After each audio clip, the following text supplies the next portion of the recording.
Selamat hari Minggu dan salam sehat untuk saudara-saudara sekalian dimanapun Anda berada. Pujilah Tuhan yang maha baik, yang sampai hari ini selalu melindungi kita dan memberi kebutuhan hidup ini. Tuhan juga memberikan kesehatan kepada kita. Terpujilah nama Dia. Mari kita dengarkan firman Tuhan yang diperuntukkan untuk hari ini. Kasih karunia dan damai sejahtera dari Allah Bapa kita dan dari anaknya Tuhan Yesus menyertai saudara-saudara sekalian. Saya akan baca firman Tuhan untuk hari ini, tertulis dalam kitab Nabi Sefanya pasal 3, dimulai dari ayat 14 hingga ayat 20. Demikian bunyinya. Bersorak-sorailah hai putri Sion, bertempik soraklah hai Israel. Bersukacitalah dan beria-rialah dengan segenap hati, hai putri Yerusalem. Tuhan telah menyingkirkan hukuman yang jatuh atasmu, telah menebas binasa musuhmu. Raja Israel, yakni Tuhan, ada di antaramu.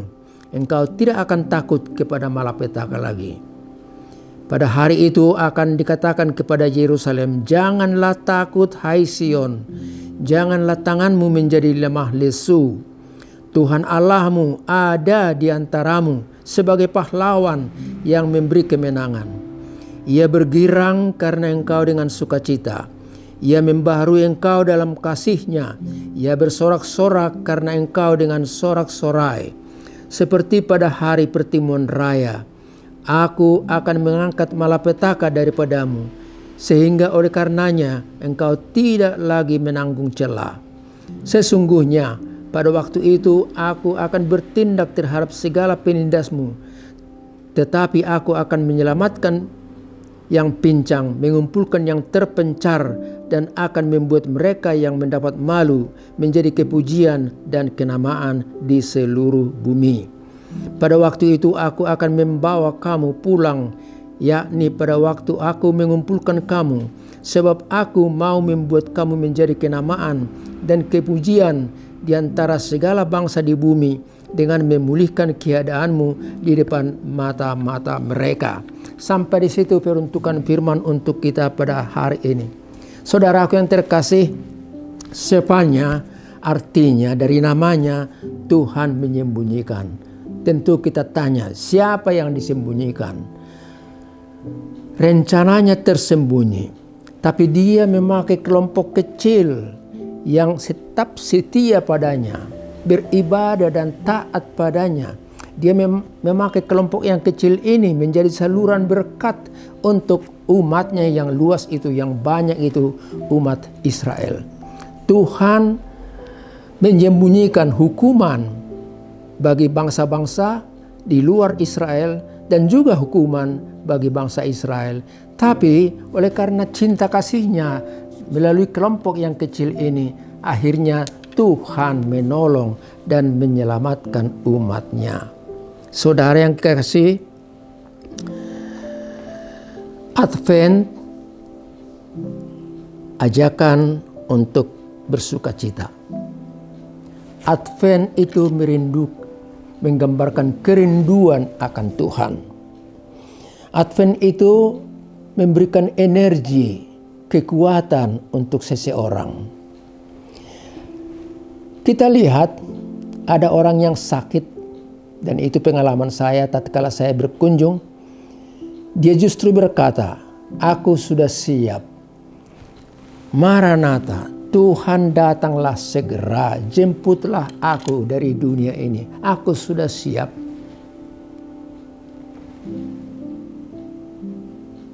Kita juga menyaksikan dari sejarah gereja, bagaimana orang-orang percaya itu diarak ke stadion, dipertandingkan dengan binatang buas, singa dan lain-lain. Dan mereka ratusan orang duduk di tribun menyaksikan peristiwa itu. Tetapi tahukah Anda bahwa orang iman, orang Kristen yang beriman itu, walau sudah berhadapan dengan singa buas, walaupun sudah tahu bahwa ajalnya akan selesai, Tapi dia berkata, Maranatha, datanglah segera Tuhan. Dan dia tidak takut menghadapi binatang buas tersebut. Saudaraku yang terkasih, apa yang dapat kita pelajari dari situ? Advent ini memberikan kekuatan bagi setiap orang. Advent ini memberikan kekuatan dalam menghadapi persoalan-persoalan hidup ini. Advent ini memberikan kita keyakinan bahwa orang-orang percaya hidupnya tidak percuma di dunia ini. Bahwa orang-orang percaya kalaupun satu waktu meninggalkan dunia ini, toh akan dipanggil Tuhan bersama dengan semua orang-orang percaya di hadapan Allah Bapa di sorga yang kekal. Saudara yang kekasih, satu komponis agung yang sampai hari ini hasil-hasil karyanya dikagumi, disenangi, dipuji banyak orang. Komponis itu bernama George Friedrich Händel. Nama Händel sudah kita tahu dengan lagu-lagunya Great Hallelujah dan lain-lain. George Friedrich Händel pada tahun 1747 mengarang lagu yang amat disenangi orang Kristen sampai hari ini, dan dia mendasari lagu itu atas nas dari kitab Zakaria pasal 9 ayat 9 yang oleh Friedrich Ranke menyebutnya demikian. Tochter Sion freue dich. Tochter Sion freue dich, bahasa Jermannya. Putri Sion bersukacitalah. Putri Sion bergemarlah. Dalam Kidung Jemaat nomor 91 maupun dalam buku Endel 591 kita temui syairnya demikian. Putri Sion nyanyilah, soraklah Yerusalem. Mari sambut rajamu, Raja Damai. Terimalah, Putri Sion nyanyilah, soraklah Yerusalem. Putri Sion. Begitu melodinya kita dengar. Saudaraku yang terkasih, mari kita sampai kepada pesan yang pertama dari renungan ini. Pesan yang pertama untuk kita memberikan masukan yang berharga, mendorong dan menguatkan kita, berbunyi, bersukacitalah, Tuhan ada di antara kita.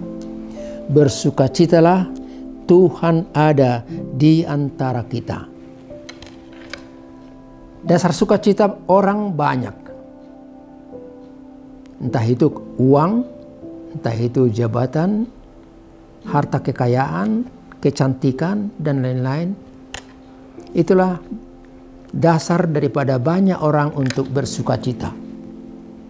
Tapi bersukacita yang kita maksud di sini ialah bersukacita karena Tuhan Immanuel, Tuhan ada, lahir, Dia melihat kita dan menguatkan kita dalam perjuangan hidup ini. Apapun juga menimpamu, Tuhan menjagamu. Demikian dalam Kidung Jemaat 4:38. Apapun juga menimpamu, Tuhan menjagamu. Naungan kasih-Nya pelindungmu, Tuhan menjagamu.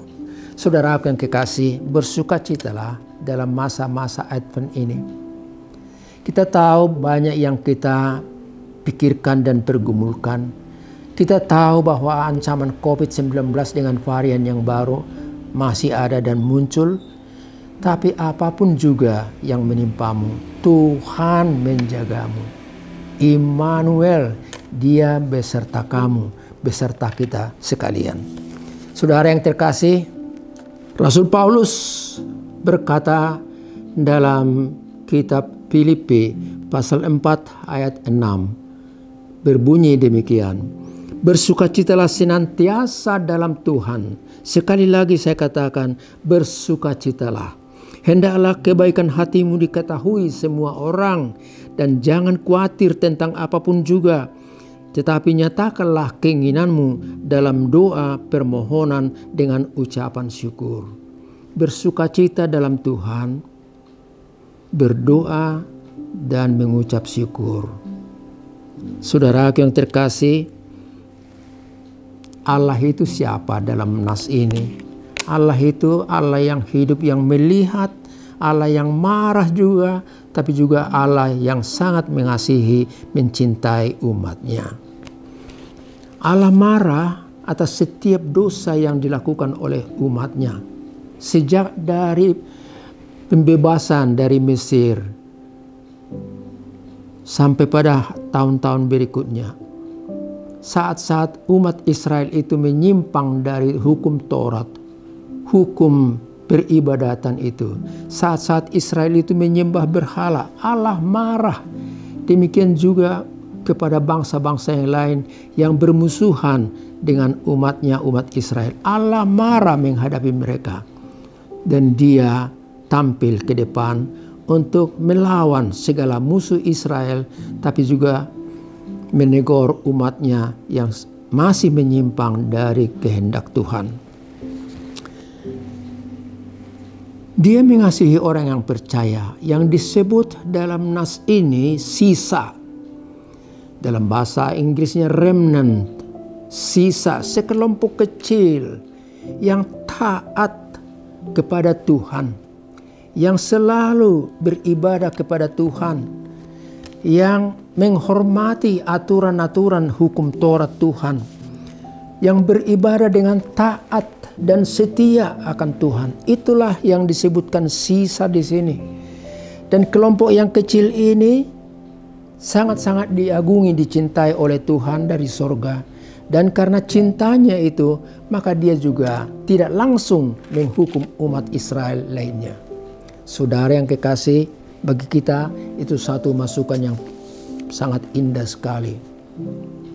Masih banyak orang percaya di bumi ini yang tetap setia, percaya, dan taat akan Tuhan. Dan Tuhan masih menantikan pertobatan dari sekian banyak orang, manusia-manusia ini yang sibuk dengan kegiatannya sendiri, yang mau mencapai sebanyak mungkin dalam hidup ini, yang tidak peduli akan aturan-aturan kehendak Tuhan. Saudara yang kekasih, satu ketika kita temui dalam kitab Kejadian pasal 18 ayat 19, kota Sodom dan Gomora akan dibumi hanguskan oleh Tuhan. Tetapi Abraham berkata, janganlah lakukan hal itu.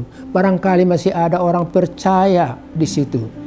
Masa mereka ikut juga mati oleh karena hukuman.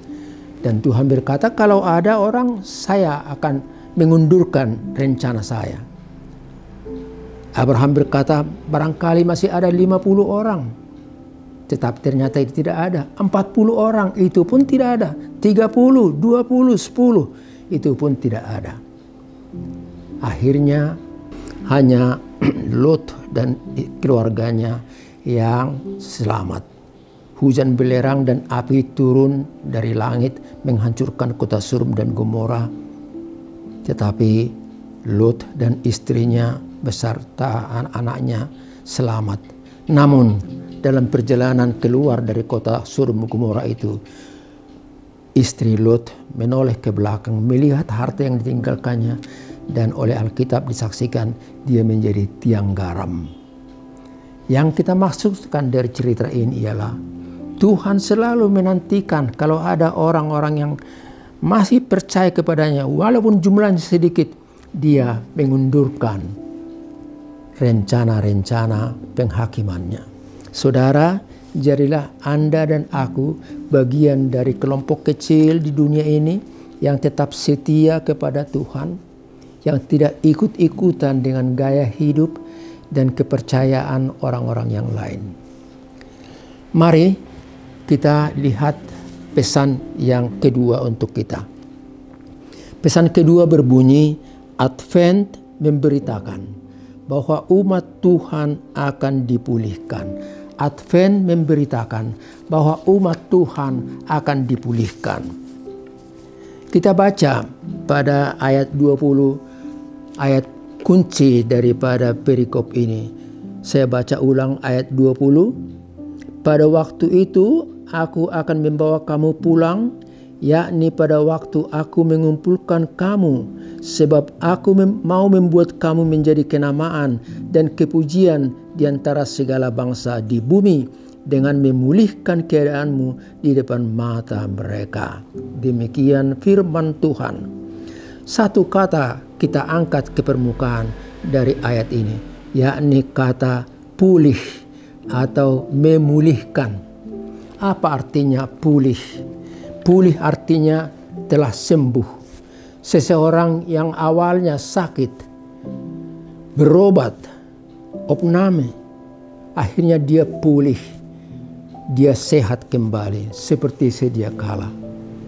Itulah si pasien yang mengalami pertolongan dari Tuhan melalui dokter, perawat, obat, makanan, minuman, dan lain-lain. Saudara, umat Tuhan yang jatuh dalam penderitaan karena pelanggaran dan perilaku, Tuhan akan memulihkan. Pulih itu sangat digandrungi oleh orang. Karena dengan kata pulih, maka di situ juga ada unsur selamat atau keselamatan.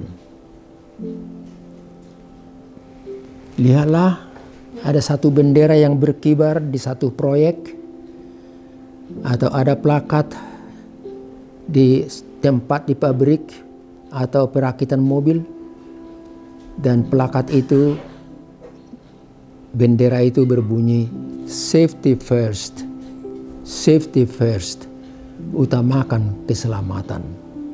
Pakailah sepatu kerja, pakailah sarung tangan kerja, pakailah topi atau helm kerja, pakailah kacamata yang hitam kalau Anda sedang berada di panas terik, pakailah sepatu dan lain-lain. Saudaraku, yang taat melaksanakannya itu, dia selamat mengerjakan tugasnya. Tuhan memulihkan kita, dan itulah yang membuat kita bersukacita. Seperti umat Israel pulang dari pembuangan di Babel itu, kembali ke Yerusalem, ke Juda. Demikian kita dipulihkan Tuhan dalam hidup ini menuju kedatangan Kristus yang kedua kalinya. Saudara, sampai di sini pertemuan kita. Tuhan memberkati kita sekalian. Minggu depan kita ketemu lagi. Anda, aku, kita semua, anak-anak, keluarga sehat, dan boleh kita bersukacita. Amin. Kita berdoa. Terima kasih Allah Bapa di sorga. Kami dikuatkan oleh firman-Mu, karena Engkau melalui firman-Mu nyatakan Engkau hadir di tengah-tengah kami. Engkau melihat dan tahu situasi kehidupan kami. Allah Bapa di sorga, Engkau memulihkan umat-Mu. Engkau mencintai sekelompok kecil umat-Mu yang tetap setia, dan termasuk kami di dalamnya begitu. Oleh karena kecintaan-Mu kepada kelompok ini, maka masyarakat luas juga Tuhan tunggu untuk bertobat, dan Tuhan akan menyelamatkan mereka. Allah Bapa di sorga, berkati kami semua dimanapun kami berada bersama dengan anak-anak kami, cucu kami juga. Berkati kami dan jangan kami cemas ya Tuhan, kalau kami dengar ada varian yang baru Omikron. Ya Tuhan, hilanglah itu dari bumi Indonesia maupun dari dunia ini, supaya kami boleh dengan tenang bekerja, beribadah, bersekutu, bertemu dengan teman-teman yang lain. Ampuni kami Tuhan dari segala dosa dan kesalahan kami. Terimalah doa kami Tuhan di dalam Kristus Yesus. Anugerah dari Tuhan kita Yesus Kristus, kasih setia Allah Bapa, serta persekutuan dari Roh Kudus bersama dengan kita sekalian. Amin.